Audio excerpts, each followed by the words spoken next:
Du kan gå ned på min, den her. Er den der? Ja. Så det burde være bare at få udfyldt sådan et skema her.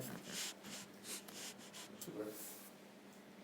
Har du fået de sidste karakterer, bortset fra den her syge? Ja, jeg har været årskarakterer, Ja. og her er jeg 6,9 år. Ja. Og det mangler 2 måneder på det. Nu? Ja, Sorry, det det mangler, fordi jeg er sjukhusventer som jeg har Ja. det har gjort sig det. Slakt Men apparna, alltså ja, mer än bara slaktarna, men slaktarna orsaka. ja. Kanske det är så nu. Så det ligger der omkring 8 igen. Ja.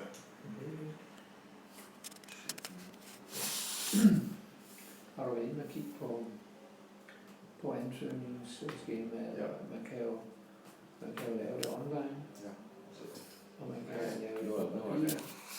ja. og så kan man også Nu är det. downloade det. Kør den. Kanske tar den. Vet ni hur jag tar den? Jo, tackar. Det går bra.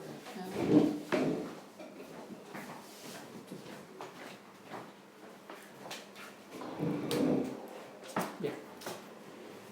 Hvad er jeg på her? Ja, skulle det vara det.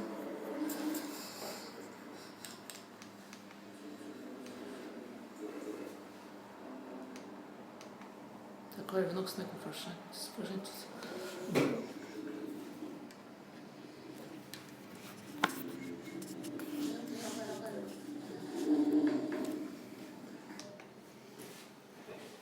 Ja, klokken den er blevet godt kvarter over 4, og vi byder velkommen til vejledning omkring kvote 1-ansøgninger.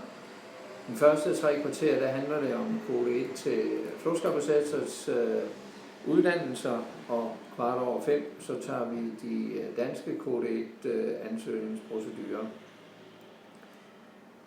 Vi prøver igen at orientere om det her med folk i lokalet her, og så må vi se, hvor mange der er, der lytter og hører med ude omkring i landet. Jeg skal huske at repetere, hvis der kommer nogle spørgsmål her fra salen, sådan at vi kan både få spørgsmål og svar med, som dukker op undervejs. Kvote 1, det er jo altså der, hvor man bruger sit adgangsgivende eksamensgrundlag, typisk en gymnasial minimum, for at komme ind. Når der er noget, der hedder kvote 1, så må der måske også være nogle andre kvoter, og kvote 2, det er jo så altså den ansøgningsrunde, som man havde her i april måned, hvor der var andre kvalifikationer end eksamensbeviset, som talte. Den her gang er det kun eksamensbeviser, man ligesom kan bruge til at søge ind til kvote 1. Vi har prøvet at lave online ansøgningsskemaer, og det kan man jo altså finde inde på Flåskabsætters hjemmeside, www.seto.fo, og så optøkker 2016. Hvis man ikke er klar til at lave sådan en online ansøgning, så kan man også printe en papiransøgning ud og sende den ind. Alle ansøgninger får svar, når de er blevet modtaget her på Flåskabsætters. Selve ansøgningsskemaet, jeg har taget et kopi af papiransøgningen her, og det er jo de samme oplysninger, man har inde på selve online ansøgningsskemaet, som vi foretrækker, at I bruger, når I sender ansøgningen hertil. Der er jo først et afsnit med personlige oplysninger, hvor man jo altså skriver sit p-tal, man skriver sit fornavn, og dem kan man have flere af, men man har kun et efternavn. Og så er det jo vigtigt, at man udfylder de næste punkter præcist og tydeligt, hvis man skriver med hånd. Og rigsborgerskabet, det må jo altså stadigvæk være dansk for de fleste her. Og så er det vigtigt, at man også skriver sin teltepostadresse, sin e-mail, klart og tydeligt i det afsnit. Er der nogle spørgsmål til det? Så kan vi gå videre til punkt 2, som handler om selve optagelsesgrundlaget. Og det er det, som jeg til indledning snakkede om, at det er jo altså typisk en gymnasial minimumsopbygning her på Færøerne. Der skriver man så, hvad det er for en uddannelse, man har, et kryds ud for de muligheder, der er her. Og så skriver man det år, man har taget sin endelige eksamen, og så skriver man gennemsnittet af eksamenerne. Og det er jo det gennemsnit, som står nederst på eksamensbeviset. Og så står der bagefter det felt med gennemsnitstallet et 7-tal/13, og det er jo så et spørgsmål, om man har fået karakter efter den nye 7-trinsskala, som de første studenter bliver vurderet efter her nu. Og hvis man har en ældre eksamen, jamen, så er det 13-skalaen, og så sætter man ring om det, der nu passer for ens eksamensbevis. Og så kan man jo give sit bilag et nummer, og typisk er der jo bare et enkelt bilag her, nemlig ens eksamensbevis, og der kan man så skrive, at det er bilag 1, og skrive det også på bilaget. Så er det, at der er nogle særlige adgangsgivende krav til visse af fagene, og det er kun til de fag, nemlig færøsk, KT-værkfløje, lodfløje og budskaberfløje, at man så skal udfylde de næste felter, om man har de forskellige fag, færøsk, matematik, fysik og kemi, og der skriver man så, hvilket niveau man har, og hvilken gennemsnitskarakter i det fag, man har, og igen markere, hvad for en skala det er taget efter, om det er 7-trins eller 13-skala. Hvis man skulle have andre optagelsesgrundlag, så er der altså også plads til at skrive det. Så gør man det under afsnittet der med andre. Hvis man søger ind til sygeplejerske, jamen så gør man lige opmærksom på, om man har førstehjælpskurset eller ikke. Nogle spørgsmål til det? Går vi videre til afsnit 3, som handler om prioritering. Det er sådan, at man kan prioritere 3 uddannelser her på Flåskapprocesset i år. Og den uddannelse, man helst vil ind på, jamen den skriver man naturligvis øverst. Og den, man næsthelst vil ind på, den skriver man så som nummer 2, og så har man en tredje chance, hvis man vil. Man må godt bare skrive 1, men man kan også skrive 3.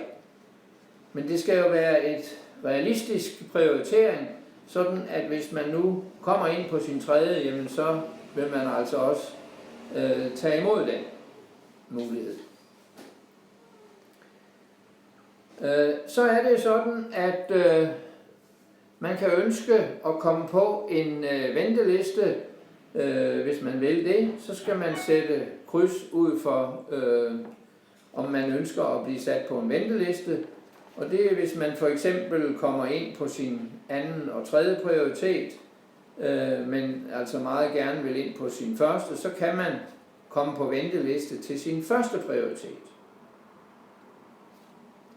Så det er de muligheder, man har her. Men det er altså vigtigt at skrive det, man helst vil, først på sin prioriteringsliste her. Giver det anledning til nogle spørgsmål? Så kommer jo altså de her forskellige bacheloruddannelser og tårnorm, bifag eller sidefag, som man kan søge efter det her ansøgningsskema i kvote 1 i år.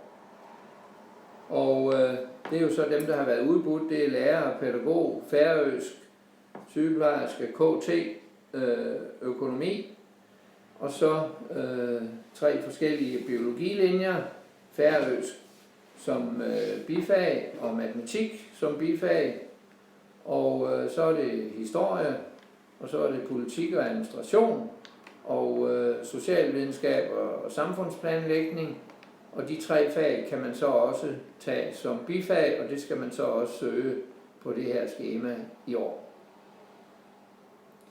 Og der er det så, at man vælger 1, 2 eller 3 af dem her i prioriteret rækkefølge. Og så er der jo altså underskriften, som er vigtig at få med her, sådan at man retsligt har styr på, at man er den, der har udfyldt og skrevet det her. Og det er vigtigt, at man også skriver dato, men underskriften er naturligvis det allervigtigste. Og som sagt, så kan man til det Færøske Universitet søge nu online direkte.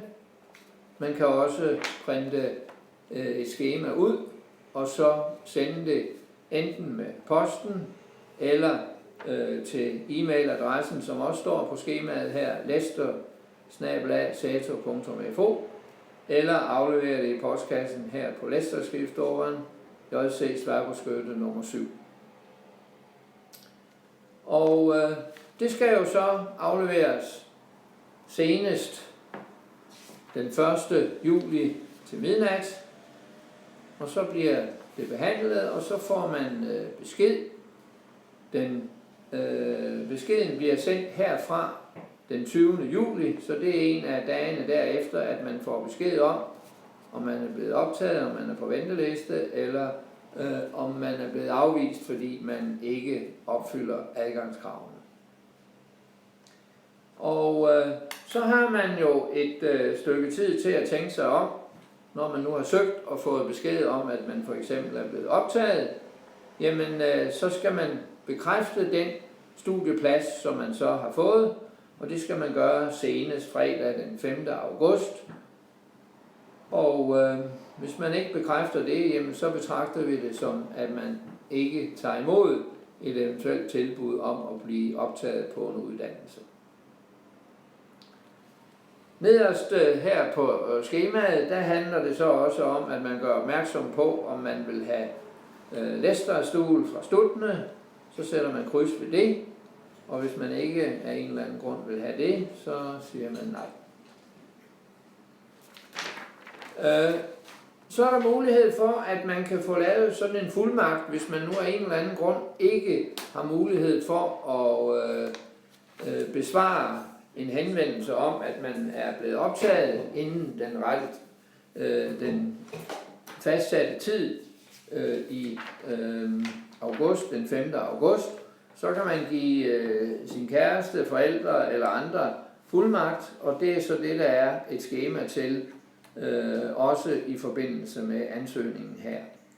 Der skal man så skrive sit eget navn og p-tal og underskrift og dato, og så skal man skrive navnet på vedkommende, som man giver fuldmagten til, med underskrift fra vedkommende der, og at man så skriver sin prioritering også her, sådan at det er det, man har fuldmagt til at sige ja til, hvis man ikke selv skulle kunne være til stede og svare på henvendelsen fra Flåskabsætter om, at man er blevet optaget og ikke kan svare inden fristen der fredag den 5. august for at sige ja tak til tilbuddet, som man forhåbentlig har fået. Det var jo sådan i korte træk, hvordan man udfylder det her skema, og så vil jeg bare høre, om der er spørgsmål til det, og ellers ønske god lyst med at få det udfyldt og få det sendt til tiden. Og vi kan jo også godt sige, at hvis der er ledige pladser, når alle har fået deres tilbud, og alle ansøgere, som er berettiget til optagelse, er på plads, så kan man søge ledige pladser i august måned.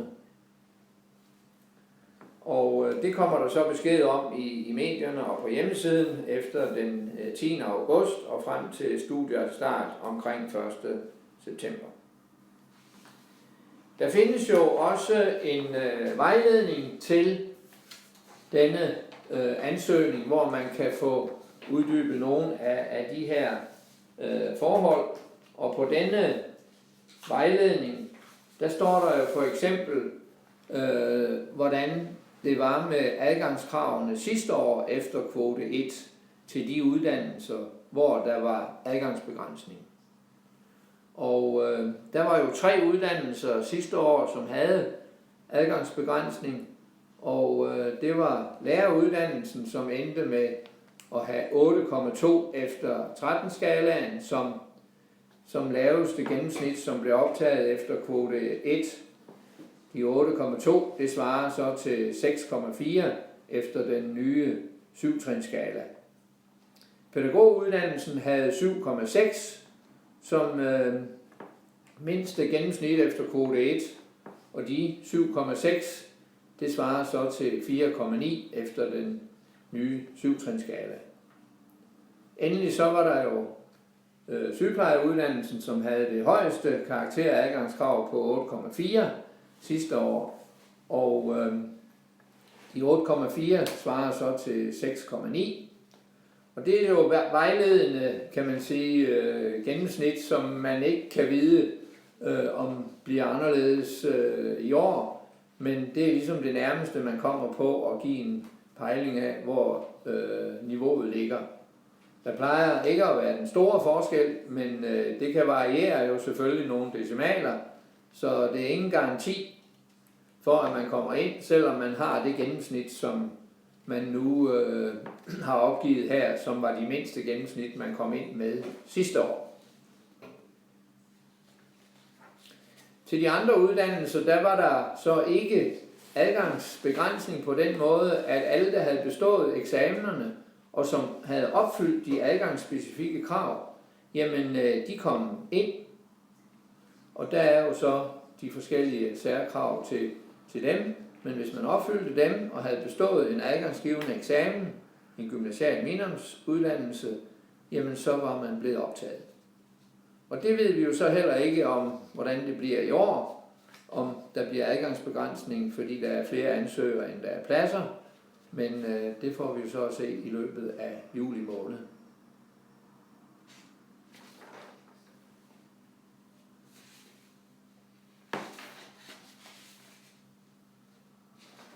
Hvis der er nogen, der har spørgsmål derhjemme, så kan man jo faktisk, vi har jo noget tid tilbage af den tid, der er afsat her. Der var ikke så mange spørgsmål her fra salen, men der kan man ringe til min mobiltelefon nu på 29 25 13. Hvis der er nogen, der har spørgsmål, så kan jeg prøve at tage dem her på telefonen, hvis der er nogen, der har brug for det.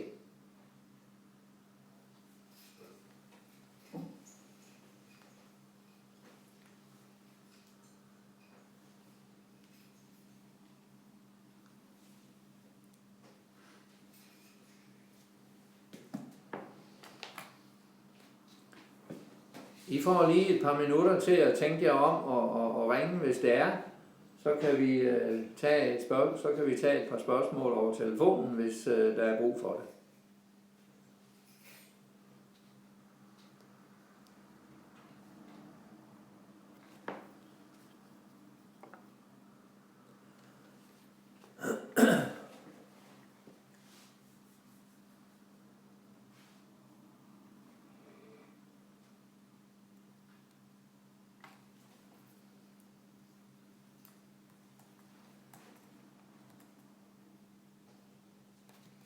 I mellemtiden kan jeg jo så lige repetere, at det er inde på hjemmesiden www.setul.fo, at man kan finde optagelsesskemaet og linket til online ansøgning og alle vejledningsoplysningerne der, og at fristen for at søge til flåtskapacitets uddannelser her, der starter omkring slutningen af august måned. Jamen fristen det er 1. juli kl. 12 midnat. Så der er lidt tid endnu, og hvis der er nogen, der skulle få spørgsmål inden da, jamen så er I selvfølgelig altid velkommen til at kontakte studievejlederne, for eksempel på de forskellige uddannelser, som har mail- og telefonnumre inde på linket omkring studievejledning på Flåtskapacitets hjemmeside.